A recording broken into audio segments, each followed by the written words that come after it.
Yeah. We're starting. Everybody, welcome to Wisdom Wisdom Wednesday. Wednesday. Yeah, we got it. That's We good. got it. Yeah. Yay. A Yeah. plus. A plus plus. Everybody, welcome back to another. Oh, I've got berry smoothie in my teeth. That's fine. Who cares? They Do look you guys? beautiful and shiny to Thanks. me. Yeah. Nice and blue. Nice and blueberry filled. Do you guys even watch these videos? I'm just curious. Or are you guys just listening to You should this? watch the videos. Because the videos are pretty spectacular. I'm just saying. Like I totally agree. Tessa and I, we usually, are public presentable and are presentable ready. Yeah. And it's just different when you get to see us. Because Yeah. then I don't have to say, this is Rosie speaking. And this is Tessa. You can distinguish because you can see our faces and our lips Yes, smoothing at the same time. that's right. And I want to start this week by thanking everybody who has sent their questions. And really, there was no real questions, I think, that pertain to the podcast, but people are Mm. really enjoying our episodes. Tessa, you have some fans. Oh, So that's sweet. very exciting. And we are also, I'm excited about being teaching regular classes Hmm. for Wanderlust. Also, just my own. You guys know that I've been teaching yoga for sleep for a little while now. Those are free classes that you can take. I used to have them up on my website. It's weird. I know it's not very user friendly because I don't make it easy for you to find how to register. I should put it on my website. It's not there. You can find the link on Instagram on my bio link. There's a Zoom link there. We're in the middle of revamping the website. We'll have a new website by the end of the year, but for now, it's one of those things. If you guys are having a hard time finding it, this is terrible, making you guys work for it. How about this? I'll put the link to it if you're listening to this on the show notes. Ah, So I love that. Also, yeah, I was going to say sign up for the newsletter because that's the easiest I mean, way. that's the super easiest way Yeah. to Yeah. do it. And then you get in all the good latest and greatest reads and goodies, Yeah, you get some good direct. goodies. Well, and as we gear up for the book launch, which doesn't happen until February, we are going to be doing some really cool giveaways of things, and there's going to be two workshops that I'm doing between now and December that are going to be trainings that you can do online. And yeah, those will be part of the whole launching system that Mm. I'm still trying to figure out. So, anyway, that being said, here's the team, guys. You guys want to know the team behind Radically Loved? You're looking right at her. We have to talk so that the camera switches. Me. Oh, okay. It's Yes. Tessa. Tessa Well, is the team. She's making the world go round, and we're so grateful for her. oh, I'm grateful to be here. It's a fun team. Yeah, it is. It is So a you're great. very much a part of my team, Rosie. I Am I? mean, Oh, that's good. yeah, absolutely. Yeah.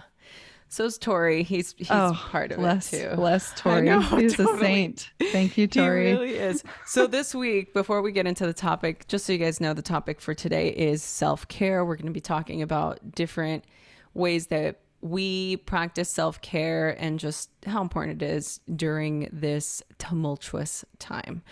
So the first thing that I want to say is over the weekend, I posted a question on Instagram asking everybody, when have you ever calmed down when somebody told you to calm down? Oh gosh. And how many times has it worked that you've told somebody to calm down and it worked? Pray tell. Oh, never. Yeah. I mean, that's just like an instant poke in the angry gut. It's like a knee-jerk reaction to be at least for me, but Yeah. I've been known to have a temper. I know that's No. hard to believe. What? I do have a temper. So you poke the bear and you get the bear's response, and that's one that pokes the bear. Yeah, it definitely. I just don't understand why it's such a hugely used sentiment. Hmm. Don't tell me to calm. You telling me to calm down is going to elicit the opposite response, is it not? Oh, totally. The only reason I ever say that is if I'm joking and I'm trying to lighten the Yeah. mood, and I have a pretty good sense that the person on the receiving end of that comment has a good sense of humor, then I will Yeah. say that. Yeah. Okay.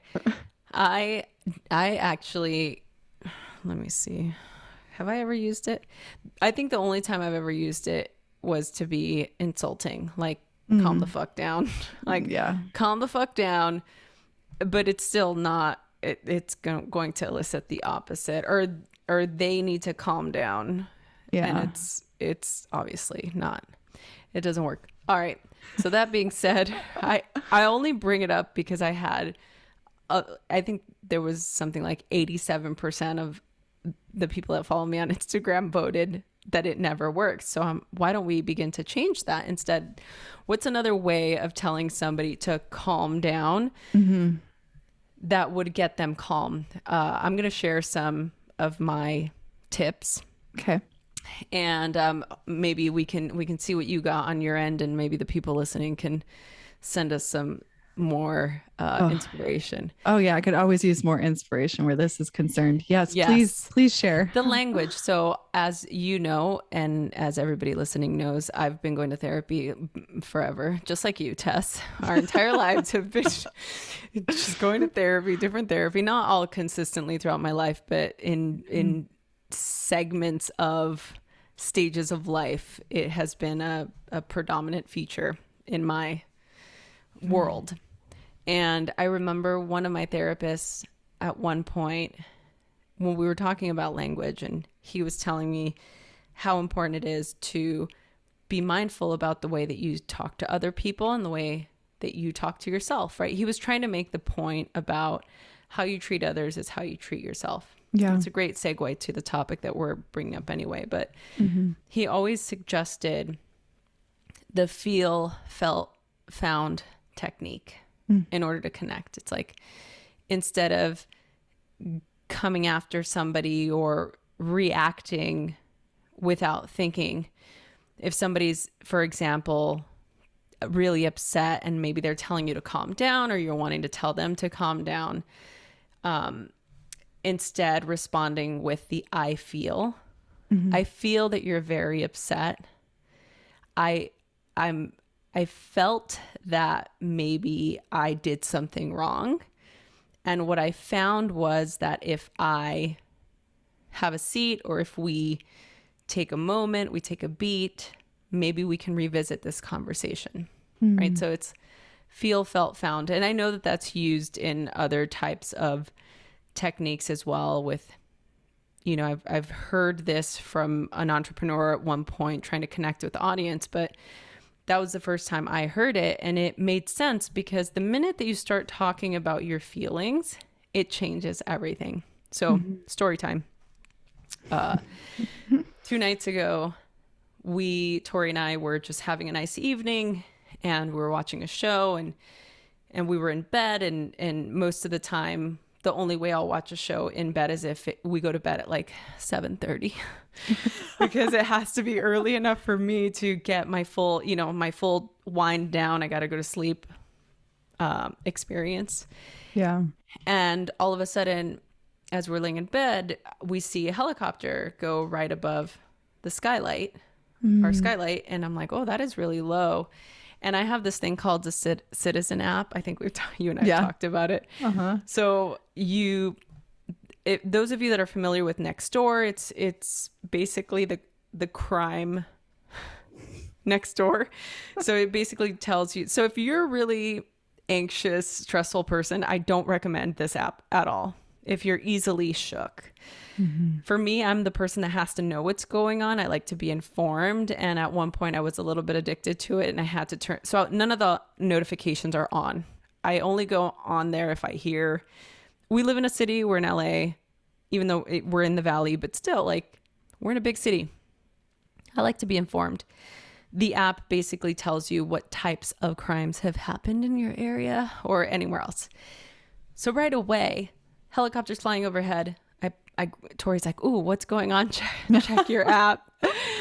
And I go and I grab my app and I see that it's right just 2 blocks away from us. There was physical altercation of some sort, and you can hear the sirens and stuff. And I am, I tell Tori, we kind of come out to the backyard because you see the helicopters circling around our backyard. Like they are circling right behind us with the spotlight and everything.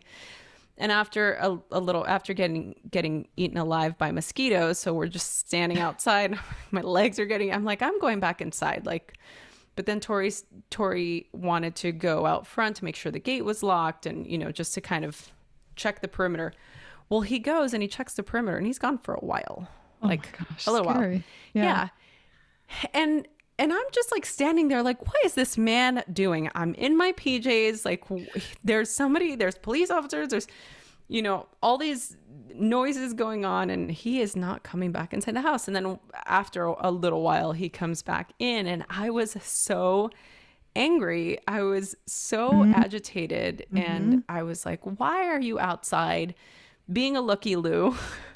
Like, what are you doing? He's like, it wasn't just me. It's like everybody else was out there. And I'm like, okay, yeah. Since when has that been a good excuse? Everybody else was outside, so you wanted to go stand outside? I'm confused. So it really set off this experience where I just felt so enraged. I was just so angry. And it's funny because this incident happened before I posted that thing the following day. And to me, the helicopters, the sirens growing up in the city, it's a little bit of a trigger for me, right? Because I've grew up in an environment where that was the norm. And so I have a very, newly conditioned response to it. I don't get anxious. I don't let fear consume me. I'm able to stay grounded. But for some reason that really triggered me, the fact that he went somewhere, something's going on, and now he's taking a really long time. And then he said he saw the neighbor across the way, and he was just checking things out, and he's like, everything's fine, there's nothing to worry about. You need to calm down. Oh, there it is. Yep. Uh-oh. That was yeah.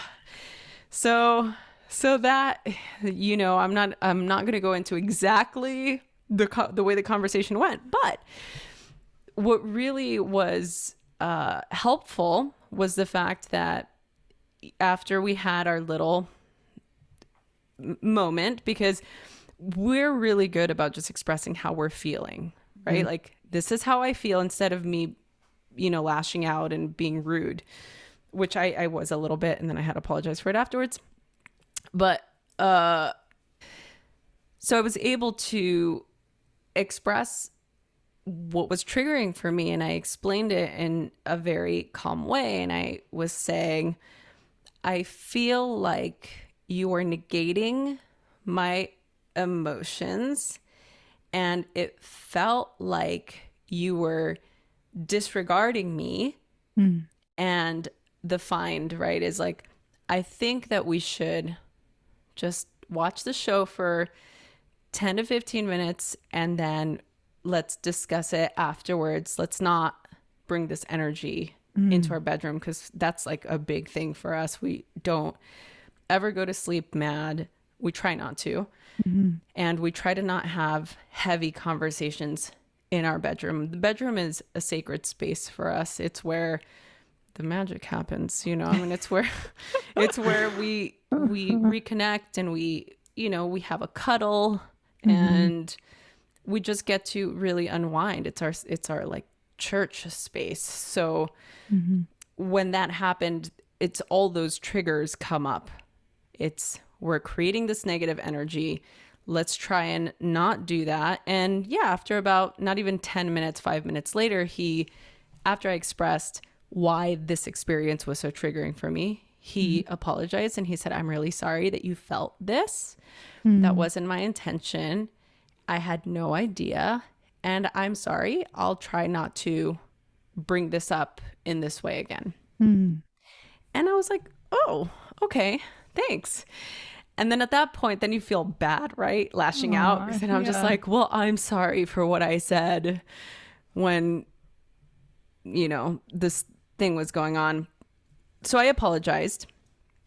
And it really stayed with me, right? This idea of being able to express ourselves in a very sound, compassionate, empathetic, mindful way, Mhm. and how hard that is to do sometimes, Mhm. especially when you're triggered. Yeah. Right? Yeah. So I mean, has that ever happened to you? Oh my gosh. Yes. Especially because Jorge is, I had a very similar situation happen actually a couple weeks ago in our neighborhood where Jorge left the house. A woman was walking her dogs and she felt unsafe in a situation. And Jorge opened the door and went outside to address the situation.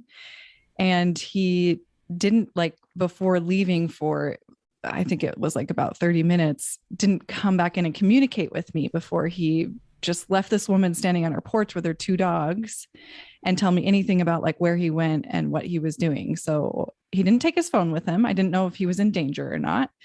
And I didn't know who this woman was on my porch. And, if she was in distress, I would have welcomed her inside or sat with her outside or something like that. So I was frustrated that he A didn't communicate and B ran into this potentially dangerous situation where I couldn't help him or get a hold of him or know exactly what to do. When he came back inside, I expressed that to him, maybe not in the best way. Um, but what I found was his response to me was very understanding, which immediately diffused the situation. He was able Mm, to not react to my reacting, maybe because he yes. realized, oh, maybe I should have communicated. And he immediately apologized and he was like, yes, okay, next time I will do that. He said, I'm sorry. Which immediately diffused that situation of like, Yes. well, gosh, I was just worried about you. At the Hmm. end of the Yeah. day, I'm not mad at you. I was Yeah. worried, Yes.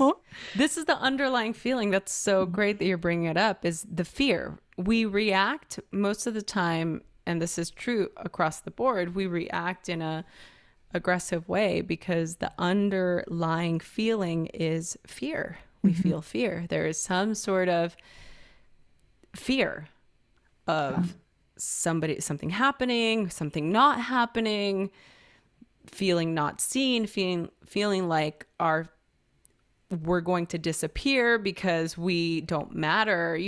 That Mhm. whole experience of the fear taking over your ability to act more wisely Yeah. Yeah. instead of being so reactive. And I'm going to tie this into our topic today of being being able to practice self-care. And for me, one of the ultimate practices of I'm starting to feel like my Spanish accent's coming out sometimes. I don't know, for some Aw, I reason love sometimes that. when I say things I'm like, what is happening? It's so cute. I One love of it. the one, one of the ultimate practices of self-care is to be able to express yourself fully, to be Mm. able to tell the truth as best you can, and to not push it down like it doesn't matter. A lot of the times we feel like a feeling is so intense that if we express it, we feel that we may not be able to stop it, Mm. or it might be too big for us to handle in that moment. And maybe we're too tired to Mhm. deal with that Mhm. we suppress everything. Mhm. And that's really it's not good. It's not good for us. It's not good for the other. It begins to create this neurological pathway where that's the way that you will always deal with the feeling of discomfort, the feeling of not expressing yourself. When you Mm. feel angry, you feel sad, you feel unseen, any of those experiences, when we're not able to voice them out, even if it's just you're voicing it out on paper or you're calling your Mm. girlfriend, those feelings need to come out. And yeah, like it's a very intentional way of being. And what I noticed in my relationship with Tori has been that if he automatically acknowledges my feelings, Mm-hmm. it diffuses it right away. Yeah. And one example is him saying, I can see that this is really upsetting for you. Mm-hmm. Or I feel like you're very angry. Or I feel that you're very upset. And the minute that he acknowledges what's happening without trying to justify his own actions, Yeah, that's the key right there. right? It's Yeah. like acknowledgement, let that settle Yeah. before you're like, oh, Tessa, I can see you're very angry, but the but is what Don't. kills me. Yeah. Yeah. Was somebody said this to me at one point, and I may have mentioned it this maybe years ago, but here we go. The but, B-U-T, not B-U-double-T. So somebody once said to me that the minute that you use the word but, you disregard or you negate what came before that. Mm. So I've always, that stayed in my mind, and so I've always tried to use a different word like and. Mm-hmm. I can see that you're very upset, and when you feel better or you feel like talking about it, I'm here and I'm ready, and I want to help make you feel better. Mm. You know, it's like I want to be a part of the solution, not part of the problem. Now, I'm not saying, some people might think that's a really easy way of acquiescing to somebody else's demands or somebody else's ask. That's not it. That's actually one of the highest ways that we can respond to somebody that we love, because we're acknowledging them. And if we have the capacity to express our anger, we should have the capacity to use our words mindfully and use our words kindly instead of just lashing out at people. So that's my big self-care practice, is just my ability to express myself as best I can, to be able to express myself in a way that doesn't offend somebody else, in a way that makes the other person feel seen and heard, while at the same time expressing what is happening in me, Mm-hmm. you know? Yeah, I love that. I love all of those responses. And I also, one thing that I've been saying a lot lately in the face of when I'm realizing that maybe something I did or said, or maybe it's not even something that I did or said, but a person that I'm having a conversation with or in relationship with is getting upset in my presence. I try to get to the place where I can say, I can understand why you would feel that way.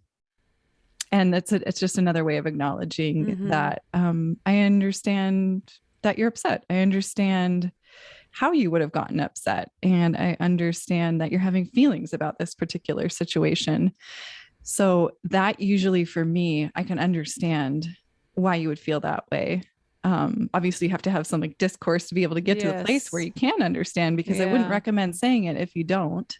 But if you're able to put yourself in the other person's shoes, which again is a hard thing to do, because if you're feeling attacked, you have to be able to kind of diffuse first and maybe take a step outside of your own feelings and say, well, I can understand why how that came across as, an attack or something negative or something that triggered you. Yeah.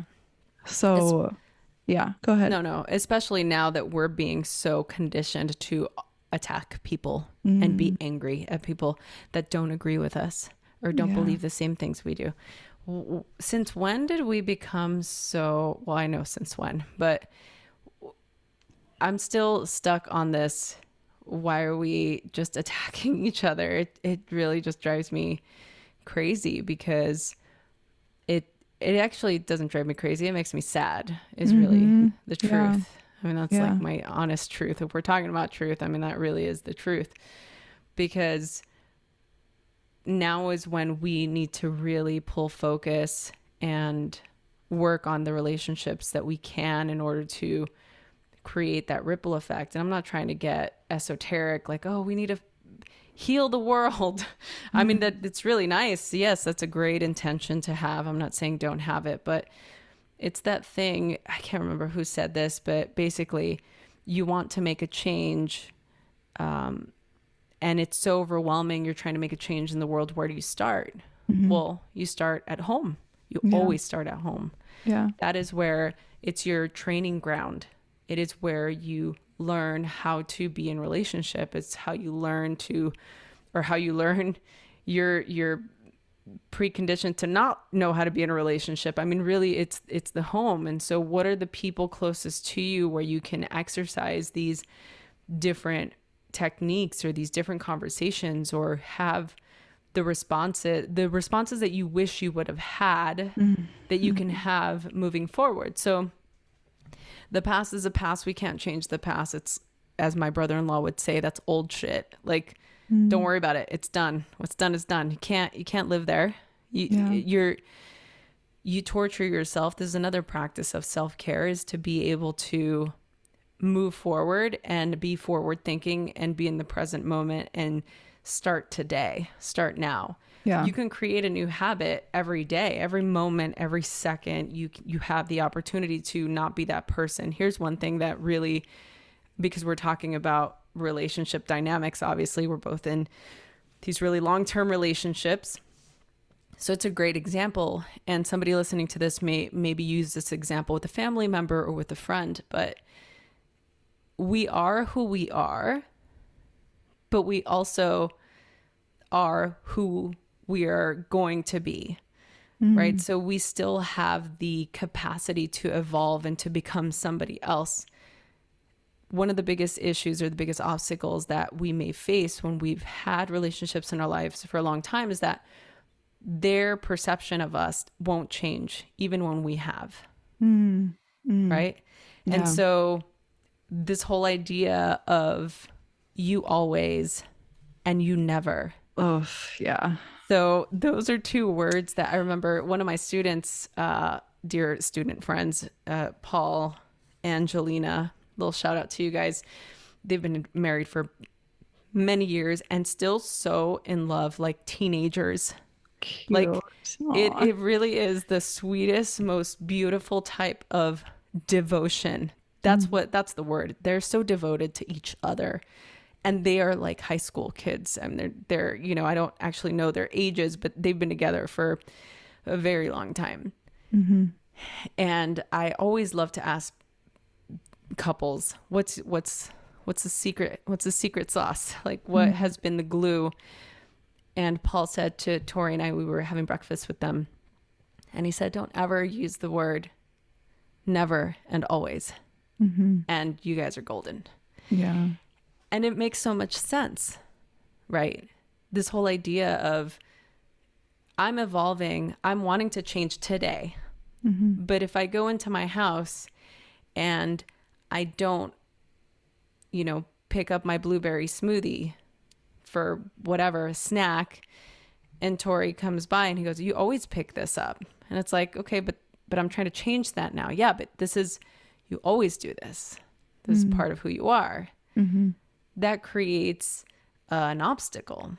So now my goal is to either express, hey, guess what? I no longer want this blueberry smoothie at this time. I'm going to change to something else. And the appropriate response from a partner or friend or whomever should be, that's great. Wonderful.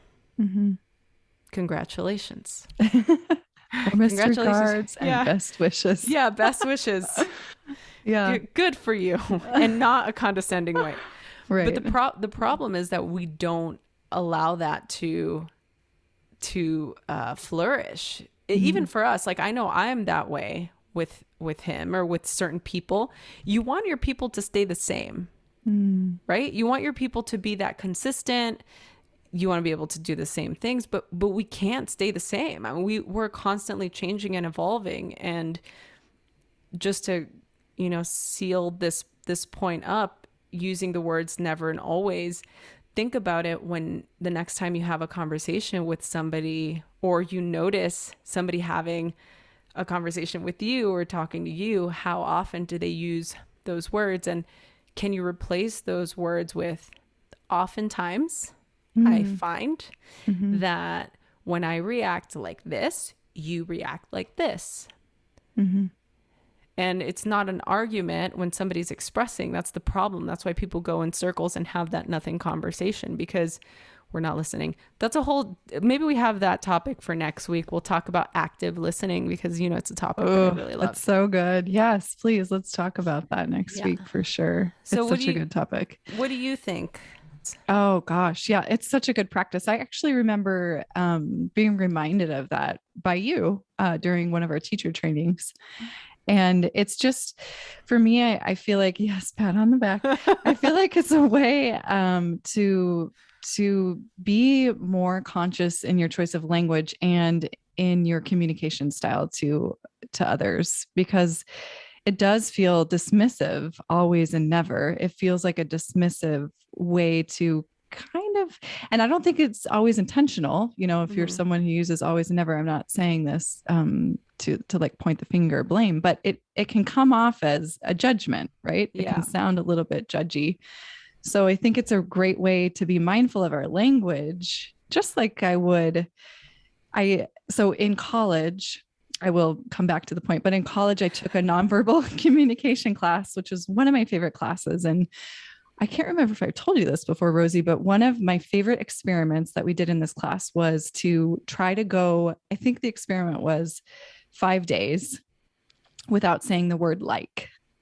Oh So, man, yeah, I've done that before. yeah, Yes. it's such a fun experiment. So Yes. maybe this is an opportunity to pick a period of time, 5 days or something arbitrary like that, and try not to say the words always and never.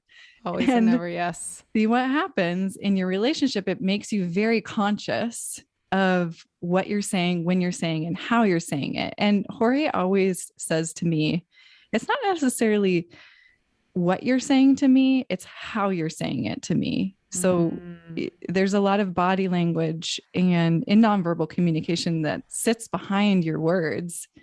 So being a little bit more mindful and aware before you speak can help slow that down, and choosing to speak a little bit more kindly or a little bit more consciously, I think can go a long way. Yes, I love that. Oh, it's so it's in the tone, isn't it? It It's is. always in the Yeah. tone. Yeah. It, Your yeah. your tone is going to make the difference between me being reactive or me listening to what you're saying. Right. So, and I think that's really important reminder to pause. You talked about feel, what was it? I feel, I've found, the found is the pause, right? Yes. So when you Oh, can go the back, felt, the felt. the I feel, felt, felt, and then thank you. found. Yeah. Yeah. So when you're able to have that found conversation, I think it's a practice in kind of stepping away. You can have the conversation when you both calm down, or at least you can stay in a place of calm. Yes. To be Yes. able to say I found X, Y, and Z happens when Yes. this trigger comes up. So it's Yes. important to take that time to, go for a walk or watch that TV show, to let that emotion kind of percolate after you've stated, I feel this way, you Yeah. know, I feel this way. And to be able to come back to the conversation later. Yes. Ultimate act of self-care is Yeah. to pause. Oh, so Yeah. good. To be able to pause and reflect. Yeah. Well, I love that you're bringing self care up in this way. I was thinking about our topic today, and I actually asked a close friend of mine what she thought of when I said self care, and her response was, "Well, it feels like this thing that I now have to go do. It Mm. feels like it's become another one of those things that is commercialized. Like I have to buy a product for it. I have to buy this thing or have this experience and put it on my to-do list." So the way that we are talking about self-care is nothing that you have to go do per se, but it's something that you already are. Can you just be, pause, slow down? It's not something you have to go spend money on. And when I think about self-care, lately it's more like, gosh, I want to take a nap. It's nothing that, Mm-hmm. again, that I have to spend money on, but it's really a return to the self and the ability to be with myself and to take that time to love on myself Yes. in a way that is nourishing. Uh, I think we've left everybody with some great things to think about and to consider and to ask themselves, what does self-care mean to you? What do you think about when you hear the word self-care, and how often do you practice self-care? The reason why this is even a topic now, because of what I said earlier and what I've been talking about for the last couple of weeks. It's an important thing for us to be able to do consistently, because nobody else is going to do it for you. mm-hmm. Yeah, it's true.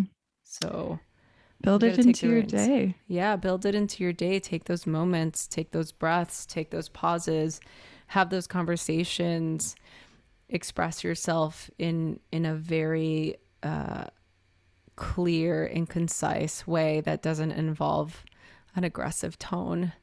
See, Mm-hmm. the difference is, like, I'm Hispanic, right? So I'm passionate. I'm like, I'm not lashing out. I'm just very passionate about how I feel. Yeah. So there's that. That's an excuse, just because you're a passionate person doesn't give you the authority to be rude or mean, or, to try and be condescending. That's really my thing, condescending. I that's my default state whenever I'm having an argument, is to be condescending, and Tori doesn't like that very much. So Yeah. nobody does. I don't like when Nobody somebody's does. being condescending to me, Yeah. Yeah. Yeah. All right. So that being said, thank you so much. This has been another episode of Wisdom Wednesday. We hope that you got some wisdom today. We love you. We thank you for your unwavering support of us, of the podcast, and of the Radically Loved community. We thank you so much. And we will be back with another epic interview this Friday. Tessa's smiling right now. I'm not even stopping this. She smiled. Do you want to say goodbye to everybody? Yeah, of course. Yes, I echo everything Rosie said. It's just such a joy to be here, and hopefully it's inspiring in some way and helpful. These Wisdom Wednesday tips. Wisdom Wednesday tips.